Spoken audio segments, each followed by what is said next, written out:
Bien, vamos ahora a hacer un ejercicio de revisar unos casos que nos muestran algo de lo que hemos mencionado previamente. Entonces, vamos a comenzar con Claudia. Es una mujer de 38 años que tiene una escolaridad de segundo de primaria, lee muy mal, escribe muy regular, utiliza constitucionariamente marihuana y bazuco en pipa, cosa que hace que su consumo sea muy riesgoso porque el bazuco en pipa es sumamente tóxico y complicado. Tiene una historia de salud difícil. Ella ha recibido varios impactos de bala, ha sido herida en múltiples oportunidades, vivió en la calle desde los 5 años, hoy tiene 38, es decir, su historia de calle y de violencia y de trauma es importante. En términos de su historia laboral, es una persona que servía de carro para la droga en la zona y ocasionalmente participaba en ventas informales en la calle. Y también servía como campanera, como se llama, o sea, los que informan a las ollas, el movimiento para cuidar la seguridad de las ollas, que son los lugares de consumo. Y el rebusque a la brava, o me da o lo chuzo, más o menos eso era su tema laboral.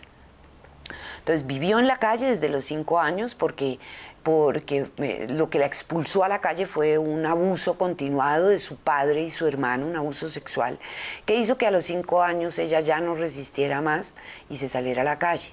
Cuando tenía 20 años, ella es lesbiana, esa es otra condición importante de su ser. Que genera también riesgo, mucho más riesgo y exclusión asociada al consumo. Cuando ella tenía 22 años, su pareja la abandonó o le fue infiel con un hombre, además. Y eso generó una reacción de una violencia impresionante, donde infligió unas heridas muy graves a su compañera, la cual falleció. Y entonces ella estuvo presa 10 años. Entonces, digamos, este es el cuadro de la persona. Entonces, ¿cuáles fueron las acciones que se comenzaron a hacer a través de los dispositivos comunitarios en términos de restituir condiciones básicas y derechos básicos, y luego ir escalando en otros tipos de atención, buscando pues una mejoría, sabiendo que, por ejemplo, este es un caso que apuntaba a la mitigación, porque claramente ella no quería dejar de consumir, ella quería disminuir el sufrimiento y un poco mejorarse de un problema crónico de bronquitis crónica, pues por consumo y vida de calle. Entonces se arrancó garantizándole la alimentación en un comedor comunitario. Entonces, que era parte de la red de recursos del proyecto. Entonces se organizó el tema de la alimentación. En la fundación se le permitía bañarse cuando estaba muy mal, y utilizando el ropero se le permitía tener acceso a ropa a bajo costo, porque la idea no era regalársela, porque eso cronifica. Si hay plata para la bicha, también hay plata para la camisa. Entonces, bueno, ahí dije una palabra que puede no ser tan clara. Las bichas son las papeletas que contienen el bazuco. Entonces, que pueden oscilar entre los 500 y los 1000 pesos, depende del tamaño. Igual eso vale una camisa en el ropero comunitario. La otra cosa era que presentaba un tema ginecológico muy severo de inflamación pélvica, entonces se le garantizó, bueno, y no tenía papeles. Entonces, otras de las acciones de derechos fue vincularla a salud, y sacar la cédula y vincularse a salud. Esto se hizo a partir de negociar con ella un pequeño préstamo, se le subsidió la mitad y se le prestó la mitad, de manera que ella pudiera hacer las vueltas para sacar la cédula y para tener su atención ginecológica. Entonces, eso con respecto a acciones que son de derecho básico de las personas, realizadas pues por el dispositivo con ella, no para ella.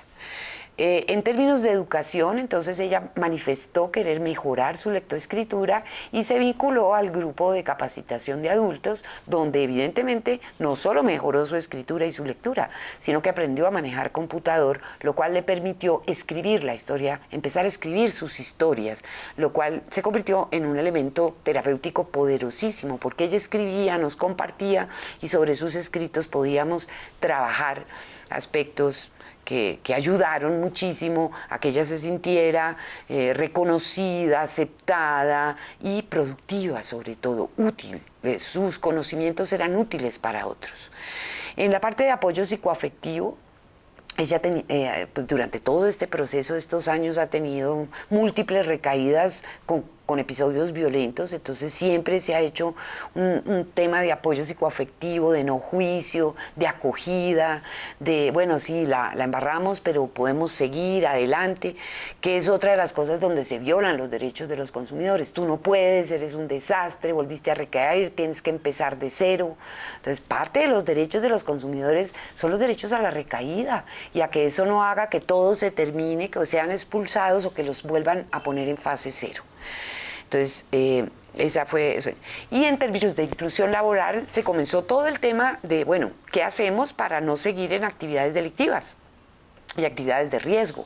Entonces se le financió un plante que ella tenía que devolver, es decir, un recurso para comprar cosas para vender en una chacita callejera, dulces y cigarrillos y chicles. Ella tenía que devolver esto fue en un microproyecto muy lindo de financiación de chazas que tuvimos, y se vinculó como operadora comunitaria. Esto más adelante, una vez se hizo el proceso un poco de formación y de reflexión de cómo ella podía ser un agente de reducción de daño, se vinculó a los procesos de reducción de daño con los parceros en las ollas, por ejemplo. Actualmente ella es una persona que sigue vinculada a los procesos, aunque no está en la fundación. Nunca más volvió a vivir en la calle, aprendió cómo gestionarse la dormida, cómo administrar mejor el dinero de manera que le alcanzara para pagar la pieza, para comer y para comprar la bicha. Aprendió conceptos de reducción de daño que son muy útiles para sí misma, pero también para otros, y para posicionarse frente a otros como una persona con conocimientos y capacidades de aportarle a la sociedad elementos positivos. Mejoró su red subjetiva. Ella solo se metía con personas de la calle, con la gente de la olla. Al vincularse a la fundación, pues se vinculó con todos los estudiantes, con todos los profesionales, pero además asistía regularmente a todas las reuniones de red, a todos los procesos de la fundación, y es una persona sumamente inteligente, con un discurso muy bello, con un conocimiento de la calle, pues imagínense uno desde los 5 años hasta los 38.